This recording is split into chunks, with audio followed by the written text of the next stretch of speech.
Kāda būtu dzīve, ja ģimenes budžetu pārvaldītu tu, nevis vecāki? Ietaupīsi 700. Jā. Visa nauda tavās rokās. Labāk paņemam ābolus. Visiem ābolus. Kā ābolu? Un tikai tu nosaki, kas kuram pienākas. Es mammai krēmu nopirku, kurš maksāja 10 eiro. Tas būtu veiksmes stāsts vai bankrots? Tur uz mammai un tētim prasīt droši. Iepazīsimies ar jauno naudas pavēlnieci. Šoreiz tā ir Emīlija Kolberga no Ogres. Čau, mani sauc Emīlija, man ir 13 gadi. Es mācos Ogres 1. vidusskolā, 6. klasē. Nedaudz pastāsti par sevi. Man liekas, es esmu jauka. Man liekas, es esmu dzīvespriecīga. Man liekas, man pusi no lietām nav bail. Man dažreiz draugi saka, tev nav vispār kauns klaigāt pa visu veikalu. Tas nē, tā ko. Bet man liekas, es vienkārši esmu drosmīga bieži vien. Kā izpaužas tava drosme brīvajā laikā? Es brīvajā laikā nodarbojos ar volejbolu un tautas dejām. Man liekas, man viņas patīk visvairāk no visiem hobijiem. Tāpēc, jo man tur ir labākās draudzenes visas. Plus, bieži vien pēc sadraudzības koncertiem ir ballītes. Un tad ir ļoti forši patancot. Bet tagad svarīgākais jautājums. Kāda tu esi tērētāja? Es esmu taupīga. Un tad ir viens moments, ka vienkārši man gribas kaut ko nopirkt, un tad es sāku tērēt. Bet no pašās es ļoti taupīgi. Kad vai es arī iztērēju to naudu, tad es iztērēju salīdzinoši mazu summu. Ja izdotos iekrāt lielāku summu, ko tu vēlētos iegādāties? Man patīk iet pastaigās un fotografēt skaistus skatus. Es gribu nopirkt fotokameru spoguļu, lai varētu vasarā taisīt fotogrāfijas. Emīlijai ir mērķis, un tas jau ir apsveicami. Bet tagad sagaidīsim Janu, kura jau lēnām tuvojas Kolbergu ģimenes mājām ar naudas koferi. Viņa būs tā, kas neuzkrītoši pieskatīs Emīliju un visu ģimeni taupīšanas un finanšu plānošanas laikā, jo skaidrs, ka ģimenes ikdienā gaidāmas pārmaiņas. Janas rokās šobrīd atrodas Kolbergu ģimenes mēnešu budžets, kuru viņa jau pēc dažām minūtēm nodos Emīlijai. Atgādināšu, ka budžets aprēķināts ņemot vērā ģimenes paradumus un vidējos ikmēneša tēriņus, taču šeit nav iekļauti komunālie maksājumi, kredītmaksājumi un citi izdevumi, kurus mainīt nevaram. Pašos svarīgākajos naudas jautājumos Emīliju konsultēs Evija Kropa, Swedbank Finanšu institūta eksperte. Izglītošana finansēs ir Evijas ikdiena, un viņa naudas lietas skaidro gan pieaugušajiem, gan bērniem. Tāpēc ekspertes ieteikumi naudas pavēlniecei lieti noderēs. Un nu arī tas brīdis, kad mēs ieraudzīsim un iepazīsimies ar visu Kolbergu ģimeni. Reiko ir mans tētis Raitis. Viņam 44 gadi, un viņš ir dabas mīlis, viņam patīk jaukt bebļu dambus. Tur ir mana mamma, Maija. Viņai ir 42 gadi, viņa ir aktīva sieviete, un viņai patīk dejot tautas dejas. Tur ir mans brālis Kārlis. Viņam ir 16 gadi, un viņam patīk spēlēt ģitāru, un viņš spēlē grupā Īstevērnājums. Kā tu kopumā varētu raksturot savu ģimeni? Mūsu ģimene ir ļoti aktīva, jauka. Mums patīk braukt ar riteņiem, ceļot, dejot un spēlēt galda spēles. Tagad, mīļā ģimene, gribam zināt, kāda ir jūsu Emīlija. Man liekas, ka viņa ir ļoti aktīva meitene. Tāds brīžam maziņš spridzeklīts, varbūt arī spridzeklīts ar maziem radziņiem. Bet kopumā viņa ir arī ļoti mīļa, viņa rūpējas ļoti par visiem ģimenes locekļiem, vienmēr padomā par to, lai brālim ir kaut kāda laba lietiņa, mammai kāda maza dāvaniņa vai tētim kaut ko patīkumu uztaisīt pārsteigumu. Viņa ir bieži vien pretīm nākoša. Viņa dodas pretī piedzīvojumam, bet arī bieži vien diezgan kaitinoši. Bet tagad mums jāzina, kā Emīlija izturas pret naudu. Ļoti liela taupītāja salīdzinot ar brāli, kaut vai, ja brālis iztērē naudu ļoti ātri, tad māsa vienmēr ir uzkrājusi. Viņa ir taupītāja arī bieži vien, kad mamma kādu našķu nopērk, tad viņa ieliek kastē un tur kaut kādu mēnesi un tad tikai saka ēst. Kamēr es apēdu visu jau pirmajā dienā. Meita ikdienā saņem arī kabatas naudu. Kabatas nauda tiek ieskaitīta reizi mēnesī, visa mēnesim uz priekšu, un ar tādu domu, lai tad bērns pats plāno, vai viņš grib iztērēt vienā dienā vai pakāpeniski. Es teiktu, ka viņa drīzāk tā mērena tērē. Vajadzīga kādreiz skaidra nauda ir Emīlija. Tūlīt ģimenei būs jāpiecieš tas, ka naudiņu vajadzēs prasīt naudas pavēlniecei, bet nu jau pienācis brīdis, kad Jāna ir pavisam tuvu un tūlīt arī satiksies aci pret aci ar Kolbergu ģimeni. 13-gadīgā Emīlija no Ogres ir pieņēmusi izaicinājumu kļūt par savas ģimenes naudas pavēlnieci. Emīlijai patīk iepriecināt savus mīļos ar pašas ceptiem cepumiņiem un kūkām, bet vai jaunā dāma zina, kāda ir vienas kūkas pašas maksa? Vai Emīlijai izdosies ietaupīt un iekrāt kādam no saviem sapņiem, tas ir digitālai fotokamerai vai pat ceļojumam? To mēs uzzināsim.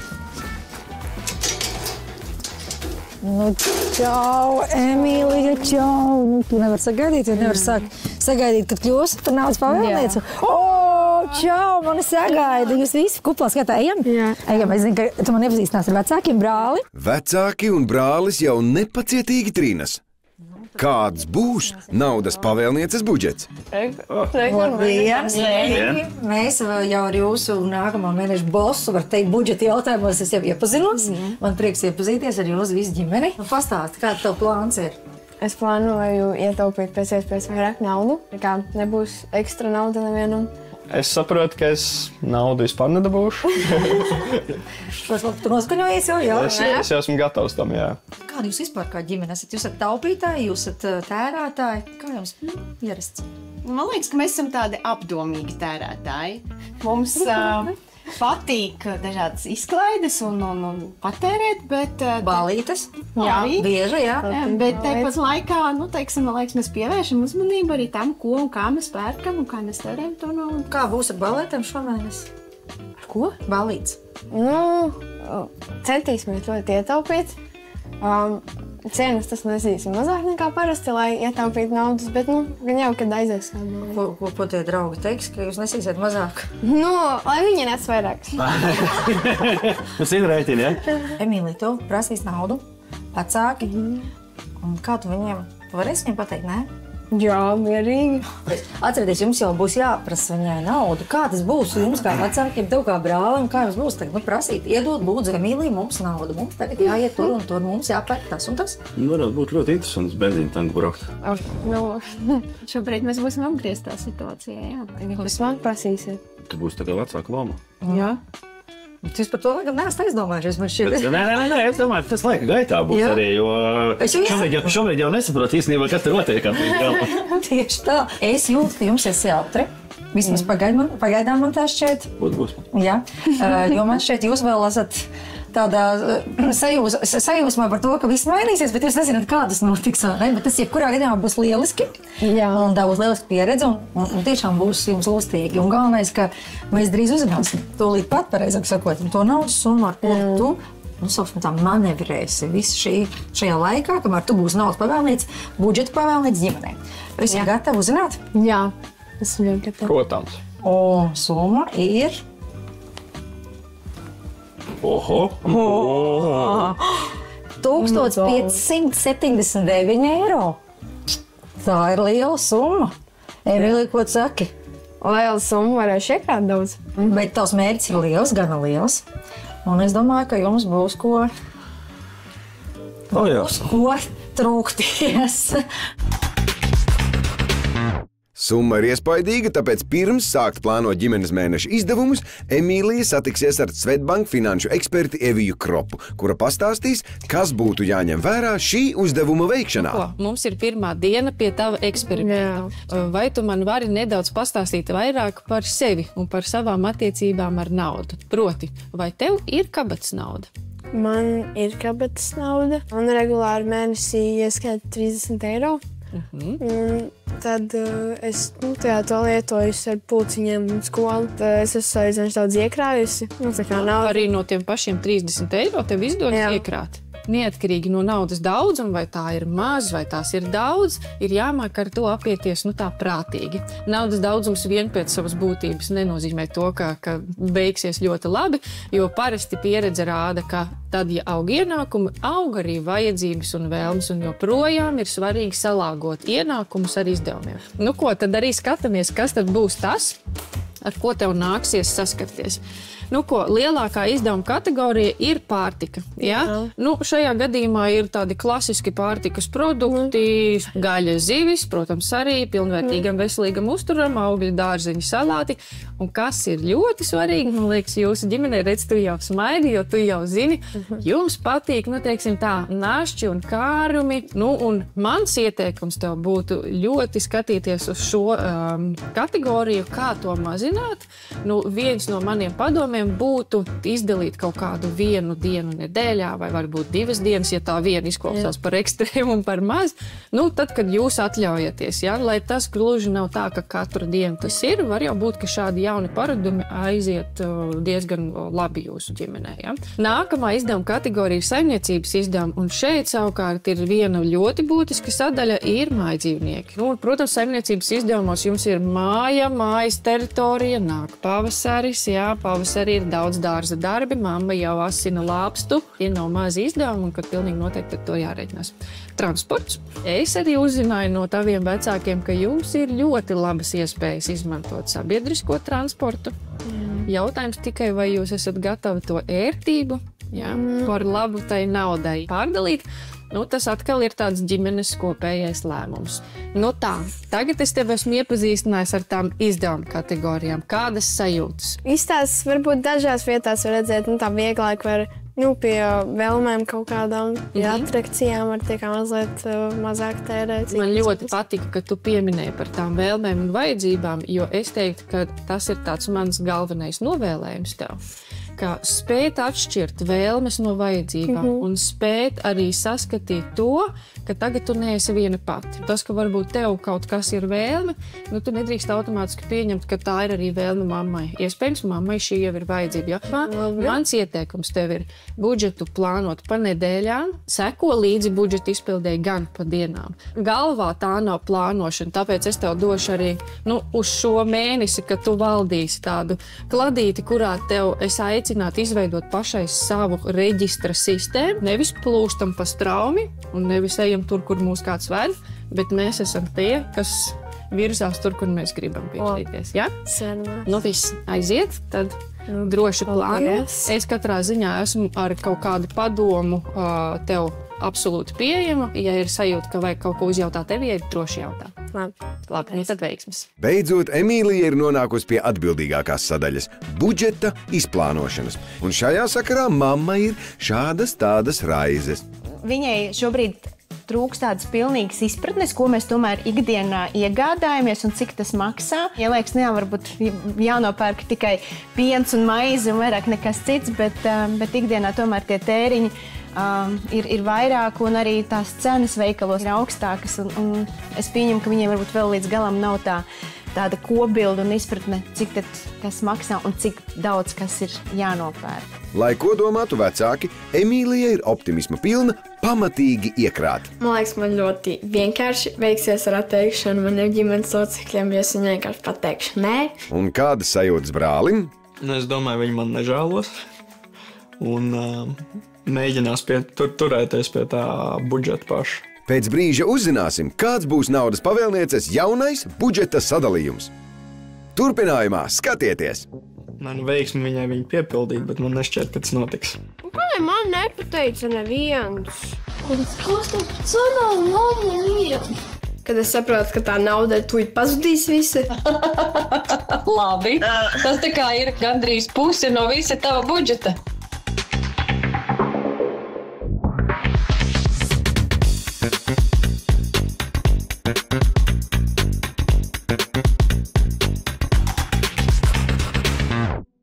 Kolbergu ģimenes jaunākā atvase Emīlija ir gatava izmantot savas naudas pavēlnieces privilēģijas un atteikt visiem, kuri vēlēsies novirzīties no viņas plāna. Un arī ģimene uzzinās, kā izskatīsies viņu ikdiena nākamā mēneša garumā. Vai Kolbergu ģimene ir gatava uzklausīt Emīlijas piedāvāto budžetu? Vispār jau nedaudz bail. Droši uz priekšu drebēdam, ja? Tad Emīlija sāc. Pārtikai nedēļā esam iztērējuši 174. Teicis, plānoju ietaupīt un tērēt nedēļā 100. Kā tu to domā izdarīt? Te baigi daudz aiziet uz našķiem. Plānoju tērēt 5. nedēļā. Uz našķiem? Jā. Tāpēc es saskaitīju, ka ir kaut kāda ēdiena, kuri vienkārši, Kurus var neēst? Kurus var tik daudz neēst. Piemēram, kaut kādas sierapīnes, ka mēs esam pirkuši, kad viņi tieši tā kā uzkodas priekš našķa. Es tā jau domāju, ka šajā mirklī jūs iegriezīsiet vairāk sev, jo man jau tie našķi netik daudz. Saimniecības izdevumu no sākuma mums bija plānots mēnesī tērēt 170. Es plānoju iztērēt 75. Jā, bet tu atceries, ka tagad sāksies dārza darbi, mums būs jāsēj tomāti, par to Kā arī maidzīvnieki ir jākopj. Maidzīvniekiem ir vēl liels budžets. Kā tu sarunās ar Džeru un Mimiju, lai viņi mazāk ēd? Nē, pirksim lētāko ēdienu. Vai kaķis ēdīs lētāko ēdienu? Jā. Mums visiem parādīs, kā tu māci kaķiem ēst jaunu ēdienu, kaut kādu nebaudītu vēl. Jā, tad tagad ejam uz transportu. Ja? Es biju ieplānojis tā. Kārli, mēs taupīsim naudu, mēs brauksim uz skolu ar riteņu un autobusu. Tā kā tur tu vari izvēlēties, ko tu darīt, bet, apģērbam mēs parasti mēnesī tērējām 120. Es plānoju ietaupīt un tērēt 10 eiro.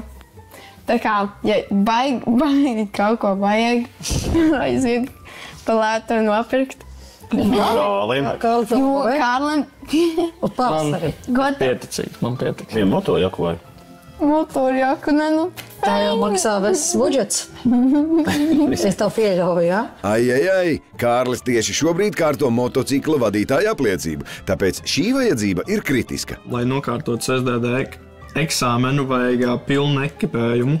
Cerams, varbūt, ka nākošais mēnesis varbūt viņš grib kārtāt labāk. Uz restorāniem, kafejnīcām mēs neiesim šomēnes. Negribēsies ne heisīt, ne picu? Nē. Uztaisīsim mājās. Tu te sanāk pēc visiem aprēķiniem, labi, plus mīnus tur vēl kaut kas? Jā. Tu biji sarēķinājis, ka tu iztērēsi 835 eiro? Laikam, jā. Ietaupīsi 700? Jā. Ko? Kā jums pastīk šis? Man veiksmi viņai piepildīt, bet man nešķiet, ka tas notiks. Es domāju, ka Emīlija vēl procesā iepazīst, kā vēl papildu izdevumi, kas rodās. Es to tā noplānoju. Es speciāli gribēju sev atstāt tā kā vairāk atlikumu. Ja ir kaut kas vēl, tad es varu, tā kā man nav tik daudz žēl. Es biju plānojis elektrisko zāģi pirkt. Tā kā ieraudzīja man lielā budžeta, Nē, tas ir iepriekš, bija mēs mammu vien runājuši. Cik jau maksā tāds zāģis? 300 kaut kur tā, apmēram.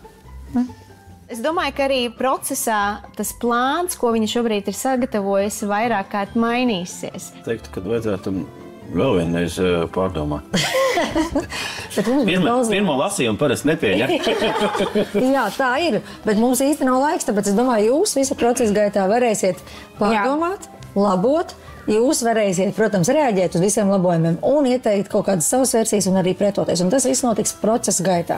Es saku, ka tas ir baigais izaicinājums. Dzīvpilni izaicinājumi. Brālis saka. Būs smagi, bet, cerams sajies. Emīlijai nākas sastapties ar reālo dzīves situāciju jau pirmajā iepirkšanās reizē. Lielākā daļa ģimenes iecienīto produktu nav no lētā gala. Kas tad parasti?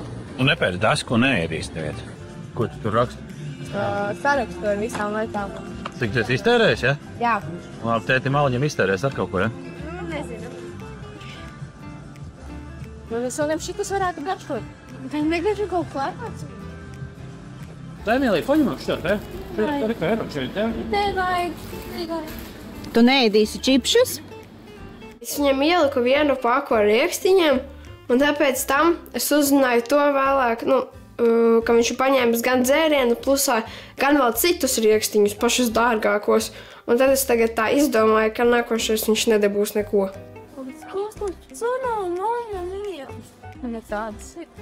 Tas nav kīt, bet šeit teikšana. Bet viņš tā pakrētas. Kā gāja veikalā? Bailīgi, to visa nauda vienkārši pazudīs. Iedos man lūdzu 13 eiro. Ko? Viņai balēja un cienastam. Kādēļ 13? 3 eiro par balli. Un tad 10 eiro man ir cienastam. 10 eiro cienastam? Jā, man arī vajag paēst tur uz vietas. Kā arī tas ir sadalīts 2 dienām. Kā besī no māsas prasīt naudu? No vecākajiem ir vieglāk. Tāpēc arī Kārlis sauc palīgā mammu, lai ar māsu tomēr varētu kaut ko sarunāt. Tu gribētu ballītē sēdēt ar ūdens pudeli un paēst, nezinu, tikai mājās smērētu maizīti? Par 2 eiro, jo neko vairāk viņš nevar nopirkt. Pēc dažām dienām Emīlija ar vecākiem dosies ceļojumā uz Ēģipti. Lai gan ceļojums ir plānots, izmaksas jau nosaktas un tās neietekmē Emīlijas pārziņā esošo budžetu.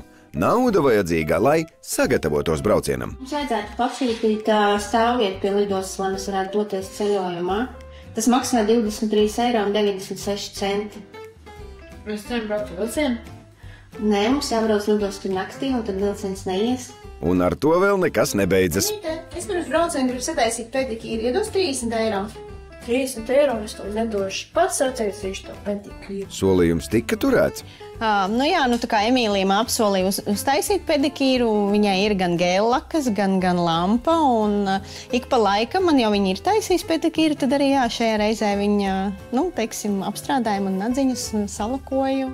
Redzi, varēja to uztaisīt mājās, nevajadzēja 30 eiro tērēt. Paldies! Aiziet! Ceļojums var sākties! Es esmu Ēģiptē, te ir ļoti smuki skati, un visi perfekti. Un vislabākā lieta ir tāda, ka man nav jātērē mans budžets, viss ir samaksāts, viss ir iekļauts, un man nav nekas jāpērk, vienkārši perfekti. Emīlija ceļojuma papildu izdevumiem savā plānā ir atvēlējusi vien 50 eiro, un daļa šīs summas tiek iztērēta internetam. 5 gigabaiti ir bez maksas, bet pēc tam, ja gribās nevis bezlimita internetu, tad jāmaksā ir 10 eiro. Internetu tur uz vietas viņa gribēja, tad tam viņa diezgan ātri piekrita, ka mēs maksājam par internetu, par kaut kādiem suvenīriem, ko viņa tur gribēja draudzenītēm savām aizvest. Arī tas gāja viegli. bet viņa tā apdomīgi teica, uzreiz visu tur arī nevar atstāt, jo būsim lidostā, vajadzēs nopirkt ūdeni un varbūt vēl kaut ko gribēsies uzēst, un tad viņa tā visu laiku turēja rezervīti. Kamēr tas lūdzu pa trubām, tikmēr pie mums bija pienācis vīrietis no spā centra un piedāvāja šovakar aiziet uz spā, uz burbuļvannām, uz pirtīm, uztaisīt masāžu. Poršēju! Bet tētim maksās tik 70 eiro un mammai tas maksā 70 eiro. Neies, nekur tad. Kāpēc? Es negribu tērēt tik daudz naudas. Šodien naudas pavēlnieks mums lika nedaudz vilties. Netikām mēs uz spā, uz pirti, uz masāžām. Jā, tikai ieplānot tikai 50 eiro šim pasākumam. Tiešām bija tik traki? Jā, mēs bijām spiesti atteikties no spā procedūrām un masāžām, ko mums tur uz vietas piedāvāja, jo viņi jau sāka apzināties, ka daudzās pozīcijās, kur viņi ir ieplānojis nelielas summas, ka jau sarunu gaitā, kad tur tomēr tas viss jau tiks pārsniegts, un ka viņai ir kaut kur jābūt stingrībai. Šis ir ļoti labs, īstenībā garšīgs. Kā tu zini? Mēs taču garšojam, kad bijām brokastīs. Kā viņam abas divas? Nē, viņš man nevajag tev, viņš ir daudz iztērēt. Cik tu mēs esam iztērējuši? Ja rēķina 10, 15 priekš interneta. Šobrīd esam iztērējuši 8 priekš suvenīriem. Kas vēl bijis ir? 10 lidostā. 10 lidostā. Tad cik mums vēl ir palicis? Vēl apmēram kaut kādi 20 eiro. Ja ceļojuma laikā Emīlija stingri turējās pie sava plāna un nepakļāvās arī kārdinājumiem, tad mājās aina ir pavisam cita. Ceļojam mums nevajag. Cik? Tas ir daudz pilnu blāku jāvajag. Pēc mašīnā liek pilnu blāku. Es nezinu, cik daudz ieies iekšā. Rētās blāku mums vēl ir. Man nevar iztikt bez? Bez degvielas? Jā. Stumps mašīnas. Nē, brauksim ar riteņiem. Uz Rīgumam brauks ar riteņiem. Vilcienu? Ja es braucu ar vilcienu, tad tev pašai jāgatavo ir vakariņas. Es nepaspēšu būt tik ātri mājās. Negribu mums gatavot vakariņas, tavai lejam iekšā mašīnā degvielu. Tas gan bija ātri, bet kā jums iet kopumā? Nav jau kopumā slikti, bet emocionāli es teiktu, brīžam ir arī grūti. Gan mums, gan pašai Emīlijai. Tagad visu laiku tāda baila, kad es viņam kaut kam pasaku nē, un tad viņa aizies un nopirks 3 reizes vairāk, un man vienkārši būs jāskaita viņam nauda. Es ceru, ka viņa tā nedarīs, bet viņa jau var visu izdarīt. Un pārsteigumu sagādā arī brālis. Braucam. Kur tā ģēka dabūja? Tētis vakar nopirka. Pa cik? 100 eiro. Wow, pa kuru mirkli un kādēļ man nepaprīdināja. Kādēļ man nepateica neviens? Normāli. Kā tas gadījās? Mēs sapratām, ka labāk būtu neprasīt viņai un varbūt, lai vēlāk uzzina, nevis tajā brīdī. Lai uzzina pēc nopirkšanas, tā teikt. Es pavisam aizmirstu pateikt, iedomāties vispār, ja es nevarēju, ka man ir kaut kam jāatskaitās par to, kad es nopērku kaut ko lētāku, un tas ir moča apģērbs. Es domāju, bet tas bija tā, ka 2 dienas ar mani bija klusums. Man liekas, ka lielākā problēma bija tajā, ka viņa sajūta, ka ar viņu kā ar naudas pavēlnieku nerēķinās. Kā viņa teica, tu jau varēji man pateikt, tu varēji man paprasīt, tā kā paskaidrot, un es jau atļautu, ja? Bet šajā mirklī notika tas variants, ka tā uz sitienu, var dabūt, ņemam, un ka Emīlija netika šī lēmuma pieņemšanā iesaistīt, un tas viņiem, liekas, sāpēja visvairāk. Visvairāk sāpēsīt tajā mirklī, kad es saprotu, ka tā nauda tūlīt pazudīs visa. Un kad es nevarēšu neko ietaupīt, vai man ļoti sāk besīt, kad, protams, kā tētis kaut ko neplānoti nopērka vai kaut kas tam līdzīgi. Tā kā naudas pavēlniece sāk saprast, ka viss gluži neiet pēc plāna un nauda kūst ātrāk nekā domāts, viņa nolemj piezvanīt Evijai. Čau, Emīlija! Čau! Tā, tu man esi uzvanījis, tad es gaidu to lielo svarīgo jautājumu no tevis. Mazliet tā neiet labi. Man liekas, es nevarēšu ietaupīt tik, cik es gribēju no sākuma. Vairāki negaidīti pirkumi notiek, kā brālim aka vai kaut kas samlīdzīgi, un tad baigi tā nauda ātri tērējas. Es teiktu, ka budžeta plānošanas normāla ikdiena, jo nevienmēr iet tā, kā varbūt ir saplānots. Un saki, lūdzu, cik tad tu gribēji iekrāt, un vai tev šķiet, tas bija daudz vai maz? Es no sākuma apmēram biju saskaitījusi, kad iekrāšu 700, kas man likās ļoti daudz. Cik? Tā kā 7-2-0? Jā. Labi. Tas tā kā ir, es pieļauju, gandrīz pusi no visa tava budžeta. Jā. Un tagad ir tā, kad man bija apmēram tā saplānots, ka, tie 200 eiro no tā 700 varētu būt rezervē, ja? Šobrīd tāds ceļ, ka tie 200 eiro jau visi ir beigušies un ka vēl būs... Rezerves vairs nav. Jā, rezerves vairs nav. Piedod, ka varbūt es tā uzjautrinos nedaudz, ja? Bet man liekas, ka diezgan likumsakarīgs rezultāts, jo man jāatzīst, ka 700 eiro ir gandrīz pusi no visa tava mēneša budžeta. Un es teiktu, ka tu tajā savā lielajā entuziasmā esi paņēmusi drusciņu par lielu to kumosu.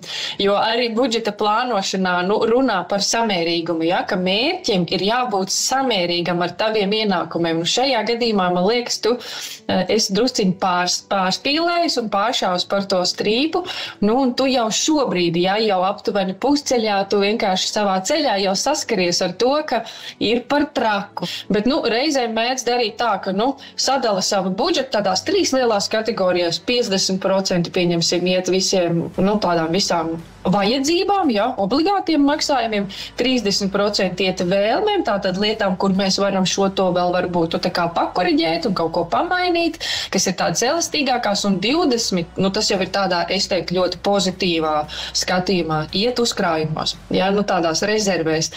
Pat šī tāda ļoti vispārīga formula tev jau varbūt saka priekšā par to, ka tavi 700 eiro bija tā krietni virs tāda samērīga līmeņa, vai ne? Skaidrs, ka būs tās vajadzības un vēlmes ģimenē, un tu nevarēsi pusi vienkārši no tām ignorēt, pusi atlikt malā un visam pateikt bloku nē.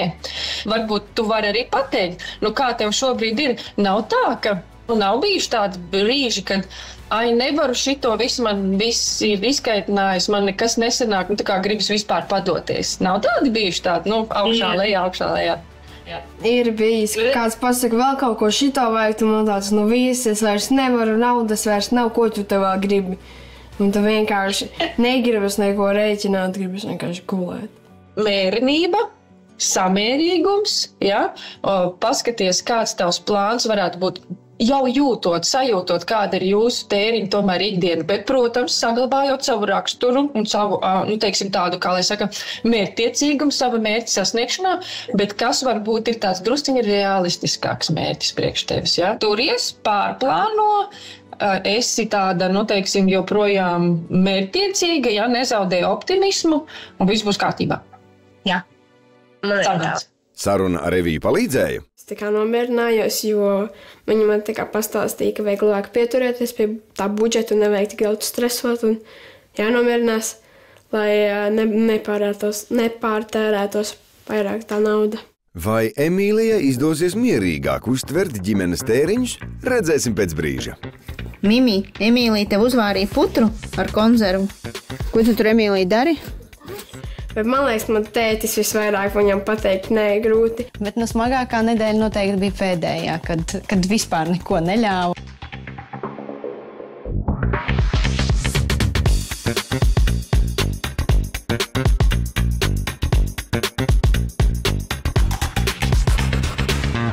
Trīspadsmitgadīgā naudas pavēlniece Emīlija Kolberga bija iecerējusi savam mērķim ietaupīt gandrīz pusi no savas ģimenes budžeta. Tomēr realitāte izrādījās pavisam cita. Nauda kūst tik uz soļa. Tomēr vēl viena pozīcija, uz kuru Emīlija cer ietaupīt, ir ģimenes mīlulis. Tātad, lai ietaupītu naudu uz mājdzīvnieku izdevumiem, es esmu izdomājis, ka es kaķiem taisīšu putru ar konserviem. Neizskatās pareizi. Es uzzināju to, kad es nemāku taisīt auzu pārslu putru. Es vienkārši sataisīju kaut ko, kas izstījās pēc putras un pieliku konservu. Mimi, Emīlija tev uzvārīja putru ar konservu. Ēdīs Mimi putru? Mimi šādu ēdienu nesaprot. Viņš nostāvēja tur dienu, kā 24 stundas. Un pa to laiku viņa bija apēdusi kaut kādas 2 bļodas ar sauso barību un vienkārši ūdeni dzērusi. Bet par kaķīti ir apžēlojušies kaimiņi un atnesuši ziltiņas. Mēs tev kaķīti ziltiņas atnesām, lai neesot putra jēdu. Varēšu uzvārīt ziltiņas. Jā. Pēc tam pateiksi, vai viņa ēd, vai viņa nēd. Visām mēs. Pasties, zivs. Ēdīs zivi. Tev ir vārītas zivis, jēla zivs. Mimi, tu dzersi tikai ūdeni, vai tu ēdīsi zivis? Es gribēju uz kaķu barību ietaupīt, bet laikam nesanāks, jo kaķim negaršo putras. Atdevām beigās sunim. Nākamais izaicinājums – dārza darbi un visas vajadzības, kas ar tiem saistītas. Vēl varētu iesēt spinātiņus un rukolu. Cik tas maksā? Man liekas, ka tās paciņas tāds ļoti lēts kods. Zem eiro katra paciņa. Vai viss braucam uz veikalu, saka vēl kaut ko iedomāsies, ka vajag? Jā, darba cimdus. Jā, labi. Un ķerra? Braucam. Pirmais vispār viņai laikam ir tāds moments, varbūt to vai to? Nē. Viss, pat tālāk nerunājam uzreiz, nē. Vai arī veikalā tur kaut ko, nezinu, varbūt kāds rieksnis, nē. Reku, šitie nav spināti. Tas grils 4 no 8? Nē, tie nav spināti. Mums nav mājās vairāk. Bet mums šodien steiks jācep. Bet man liekas, man tētis visvairāk viņam pateikt nē, grūti. Jo es viņam pasaku nē, un viņš saka, bet es gribu. Es viņam pasaku nē, un tad viņš sāka dusmoties, un tad viņš apsihojās. Atlaide. Dievs. Re, kur ir rukola? Viss vienu. Cik viņa maksā? Cik viņa maksā? 1,49 centi mīnus 40%. Lēti. Izliet ir pa savu. Eme, mēs ar Imčikā esam, ka parasti šitos pērkam. O ko? Kā tētis pats jūtas prasītāja lomā? Tas bija īstenībā, tas bija psiholoģiski grūti. Lūgties bērnam un šo te, kā viņi sauc visu laiku, kā pateikt, tās vārdu pārmaiņas, apmaiņas vai nē, tas priekš manīm tas bija grūti. Es domāju, ka priekš Emīlijas arī tikpat grūti. Mammu. Bet šitie nesmuki. Kur šitas viens tomāts ir nesmuks? Emīlijai gāja grūti. Mums bija daudz nesaskaņas starp tēti un Emīliju, jo viņi visu laiku strīdējās, tētis kaut ko vēlējās, Emīlija negribēja dot, un tad tas varētu būt tas grūtums. Bet doma par zāģi nav atmesta. Es atradu zāļu, šo te elektrisko, ko es gribēju nopirkt. Mēs nevaram pakrāt, mums mājās tik ir zāļi vairāk, jau divas, gan dievēt, ka mūzēs kaut kāds. Tu krāsi un tad nopirks man, ne? Nē, jūs krāsēt, jūs pliksēt, es sakrāšu savu naudu. Zāģis nebūs, un arī jauna ķēra nespīd, kaut gan vecā jau caura. Ko tu tur, Emīlija, dari?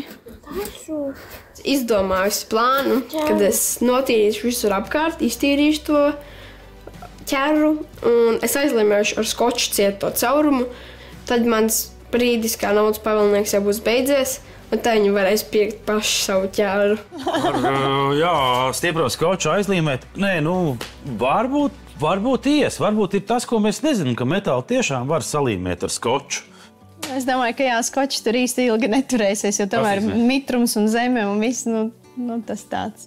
Taču Emīliju tas vairs neuztrauc, jo viņas galvenais uzdevums šobrīd ir veiksmīgi izdzīvot līdz naudas pavēlnieka valdīšanas laika beigām.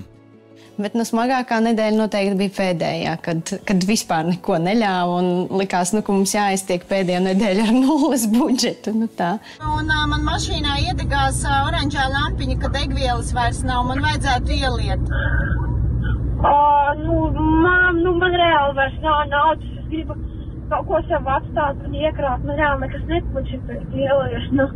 Pēdējās dienās vispār bija tā, ka pilnībā neko nepirkām. Es teicu, dāvāji ir palikušas 3 dienas. Tā kā varam iztikt bez šītā.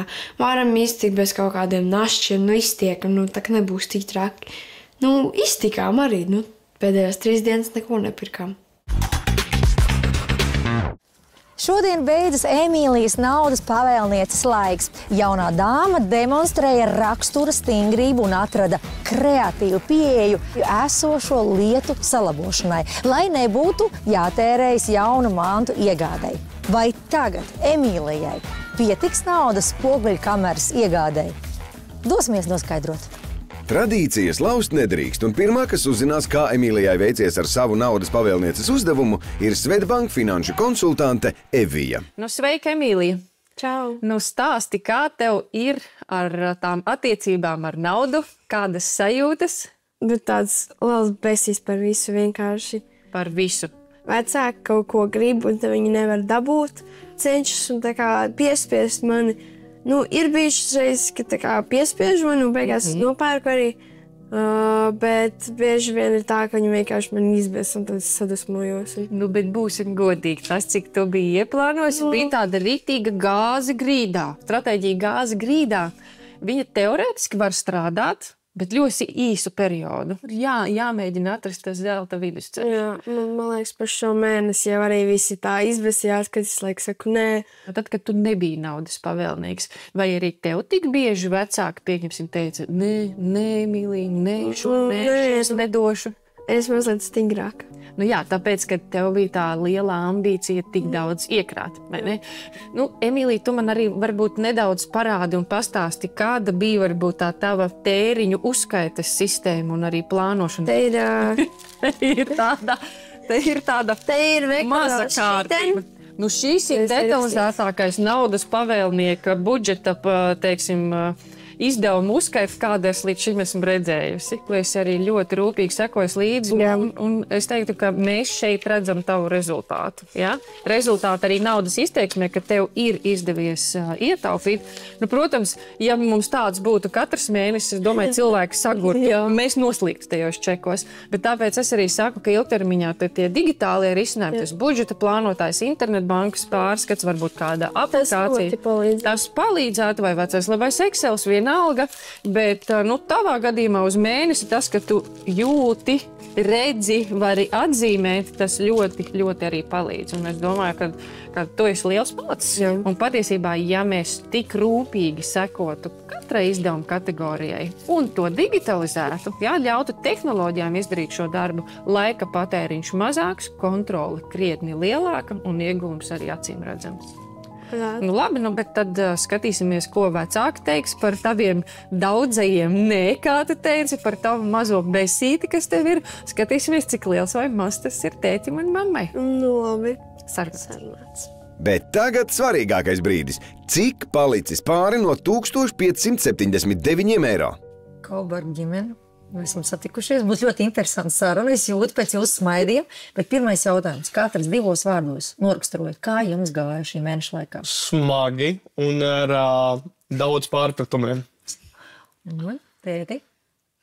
2 vārdos nesanāk ļoti smagi. Manā dzīvē šis posms bija ļoti smags.